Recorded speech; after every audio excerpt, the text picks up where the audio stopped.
Okay, तो आज हम देखते हैं कि पाइथन के अंदर कॉल बाय वैल्यू और कॉल बाय रेफरेंस किस तरीके से काम करते हैं। तो बाकी लैंग्वेजेस में ये इस तरीके से काम करते हैं कि अगर आपने किसी वेरिएबल का सिर्फ नाम पास किया है फंक्शन कॉल करते वक्त, तो वो इम्प्लीमेंट होगा कॉल बाय वैल्यू के थ्रू। बट अगर आपने उस वेरिएबल का एड्रेस पास किया फंक्शन कॉल में, तो वो इम्प्लीमेंट होगा कॉल बाय रेफरेंस मैकेनिज्म के थ्रू। बट पाइथन में ये थोड़ा सा अलग तरीके से काम करता है।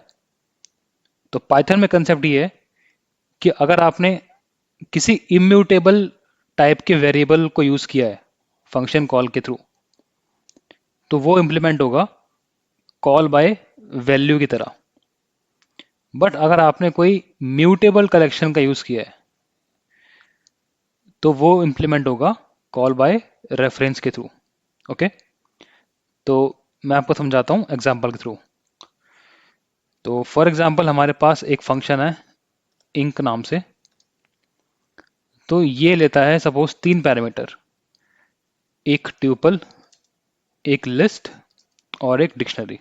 ओके, और ये क्या करता है बेसिकली, जो भी ट्यूपल ये लेगा उसके अंदर ये एक एलिमेंट ऐड कर देगा। ओके, तो मैं एक काम करता हूँ, जो भी ट्यूपल हम रिसीव करेंगे उसके अंदर हम ऐड कर देंगे एक ट्यूपल, बेसिकली एक सिंगल एलिमेंट की ट्यूपल, सपोज 99। ओके, और जो भी लिस्ट ये एक्सपेक्ट करेगा उसमें हम अपेंड कर देंगे बेसिकली कोई वेरिएबल, कोई भी वैल्यू, सपोज 999।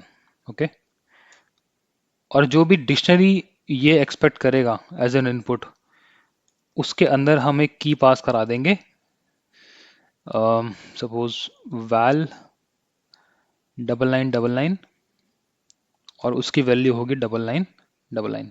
ओके, तो बेसिकली ये जो ट्यूपल है ये हो जाएगा हमारे केस में इम्यूटेबल, और जो बाकी दो हैं वो हो जाएंगे म्यूटेबल। तो हमने ये पढ़ा था कि जो भी इम्यूटेबल टाइप पास होगा फंक्शन के अंदर, वो फॉलो करेगा कॉल बाय वैल्यू को, और जो भी म्यूटेबल पास होगा वो फॉलो करेगा कॉल बाय रेफरेंस को। ठीक है, तो immutable will follow call by value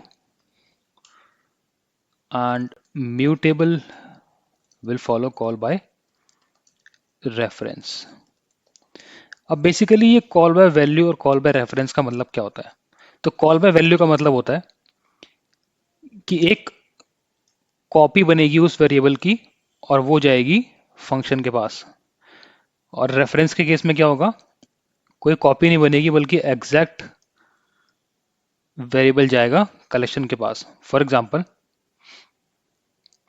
मैं बनाता हूँ एक ट्यूपल जिसके अंदर हमारे पास 1 2 और 3, ये तीन एलिमेंट्स हैं।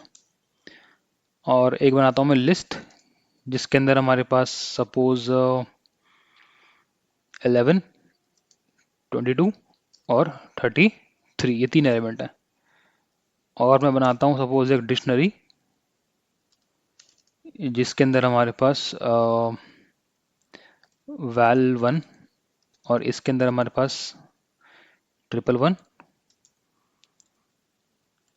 वैल 2 जिसमें वैल्यू है 222, और वैल 3 जिसमें वैल्यू है 333। ठीक है, तो हमने ये तीन कलेक्शंस डिफाइन कर दिए।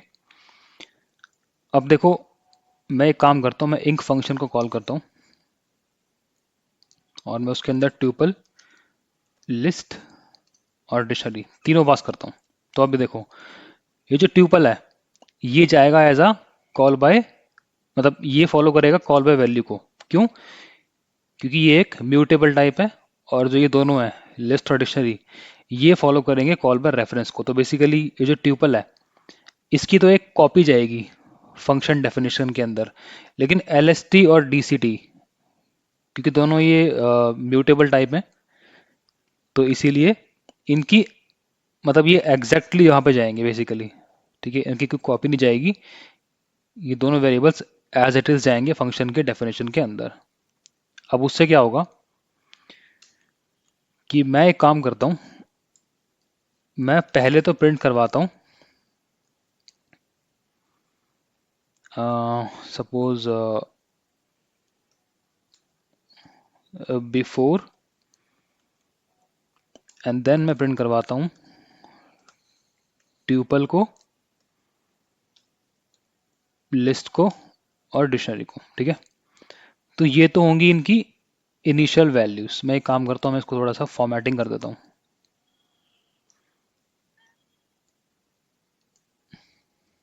ओके,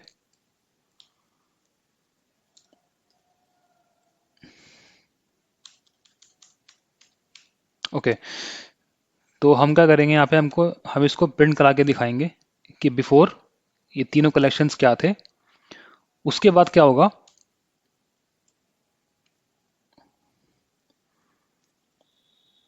जब फंक्शन चल जाएगा तो उसके बाद हम यहाँ पे करेंगे इनसाइड फंक्शन।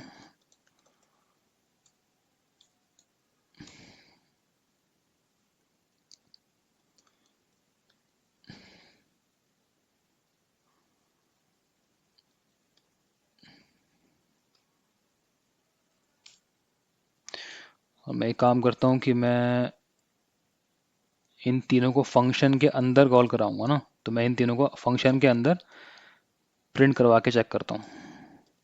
ओके, और उसके बाद मैं इसे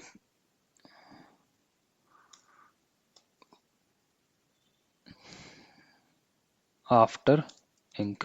ओके, तो ये देखो, पहले हम चेक करेंगे इन तीनों कलेक्शंस की वैल्यूज फंक्शन कॉल होने से पहले। ओके, उसके बाद हम फंक्शन कॉल करेंगे, और फिर हम फंक्शन कॉल यानी कि फंक्शन चलने के बाद फंक्शन के अंदर इन तीनों वैल्यूज की, इन तीनों वेरिएबल्स की वैल्यू चेक करेंगे। ओके, और उसके बाद हम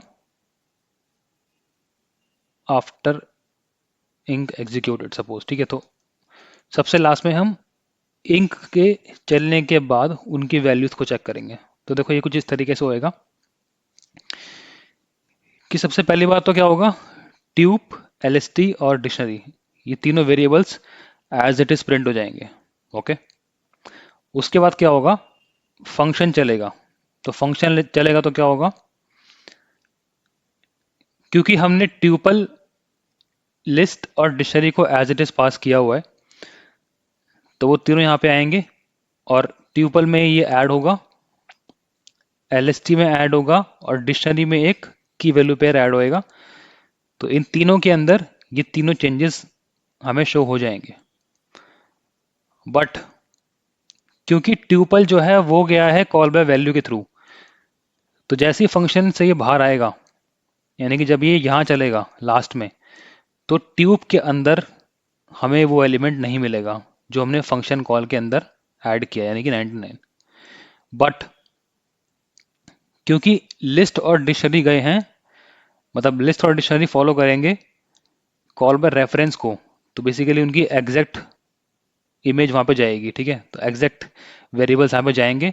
तो जो चेंजेस फंक्शन करेगा, यानी कि ये दोनों चेंजेस, वो चेंजेस हमें इस फंक्शन के एग्जीक्यूट होने के बाद भी हमको बाहर यहाँ पे मिलेंगे, ठीक है। तो मैं इसे करता हूँ रन। तो ये देखो बिफोर क्या था, ये ट्यूपल था, ये लिस्ट थी और ये डिक्शनरी थी। तो जब ये तीनों फंक्शन के अंदर गए, तो देखो इनसाइड फंक्शन क्या हुआ है, ट्यूपल में एलिमेंट ऐड हुआ, ये हुआ, और फिर लिस्ट में एलिमेंट ऐड हुआ, और उसके बाद डिक्शनरी में एलिमेंट ऐड हुआ। ओके, ये तो इजी था। बट उसके बाद जब फंक्शन से बाहर आए, तो देखो सिर्फ लिस्ट में वो वैल्यू ऐड है और डिक्शनरी वो वैल्यू ऐड है, क्योंकि लिस्ट और डिक्शनरी दोनों कॉल बाय रेफरेंस फॉलो करते हैं, तो इसलिए उनकी एग्जैक्ट इमेज वहां पे गई थी फंक्शन के अंदर। तो जो चेंजेस फंक्शन ने करे थे वो चेंजेस हमको यहाँ पर भी मिले हैं। बट क्योंकि ट्यूपल ने कॉल बाय वैल्यू को फॉलो किया था, ओके, तो ट्यूपल के अंदर जो चेंजेस फंक्शन ने करे, यानी कि एक एलिमेंट को ऐड किया, वो चेंजेस हमें बाहर नहीं मिले फंक्शन होने के बाद, फंक्शन चलने के बाद, ओके। तो इसीलिए मैंने कहा था कि जो इम्यूटेबल टाइप्स हैं वो फॉलो करते हैं कॉल बाय वैल्यू को, और जो म्यूटेबल टाइप्स हैं वो फॉलो करते हैं कॉल बाय रेफरेंस को, ओके। तो ये बेसिकली एक इंटरव्यू क्वेश्चन भी है जो कि ये कंसेप्ट फॉलो करता है, ओके।